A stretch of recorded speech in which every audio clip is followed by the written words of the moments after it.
மழை பெஞ்சா ஒழுகுதா, அதெல்லாம் அதிமுக ஆட்சி ஒழுகுது, அதெல்லாம் பார்த்துடலாம்.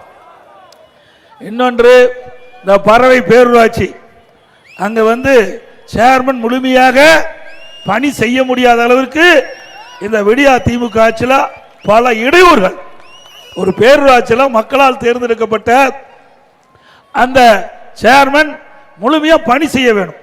அதில் என்னென்ன தடை போட முடியுமோ அத்தனை தடையும் இந்த பறவை பேரூராட்சியில் நடைபெற்றுக் கொண்டிருக்கின்றது.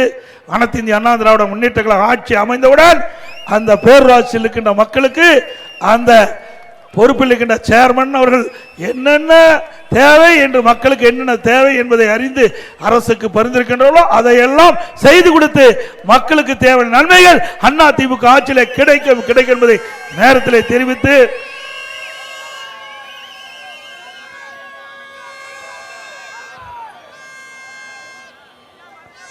அதே போல ஆட்டோ ஓட்டுநர்கள் கோரிக்கை வச்சாங்க. அந்த ஆட்டோ ஓட்டுநருடைய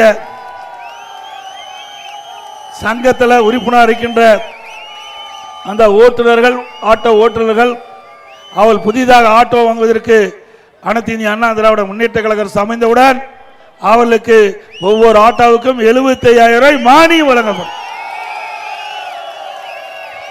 அதே போல ஏழை மக்கள் நகரத்திலும் சரி அல்லது புறநகர் பகுதியிலும் ஏழை மக்கள் அதிகமாக இருக்கிறாங்க, தாழ்த்தப்பட்ட மக்கள் அதிகமாக இருக்கிறாங்க. அவளுக்கு வீட்டு மனை பல பேருக்கு இல்லை, பல பேர் குடிசையில் இருக்கிறாங்க.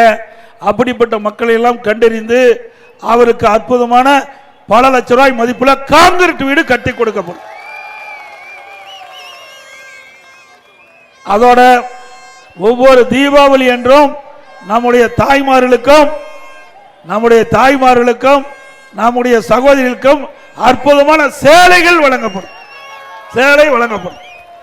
அதுபோல திருமண உதவி திட்டத்தில் திராவிட முன்னேற்ற கழக அரசு வந்த பிறகு அந்த திட்டத்தை ரத்து பண்ணியிருக்காங்க. அம்மா இருக்கின்ற பொழுது திருமண உதவி திட்டத்தில் 25,000 50,000 கொடுத்தோம், தாலிக்கு தங்கம் ஒரு சவரன் கொடுத்தோம். இன்னைக்கு ஒரு பவுன் இன்னைக்கு பத்திரிகையில் பார்த்து 76,000 ரூபாய்னு போட்டிருக்கிறாங்க. ஆனால் திராவிட முன்னேற்ற கழக ஆட்சி அற்புதமான திட்டம், ஏழை எளிய மக்களுக்கு உதவுகின்ற திட்டம், அந்த திட்டத்தை ரத்து பண்ணியிருக்குது. மீண்டும் அண்ணா திமுக ஆட்சி வந்தவர்களே அந்த திருமண உதவி திட்டம், தாலிக்கு தங்க திட்டம் தொடரும்.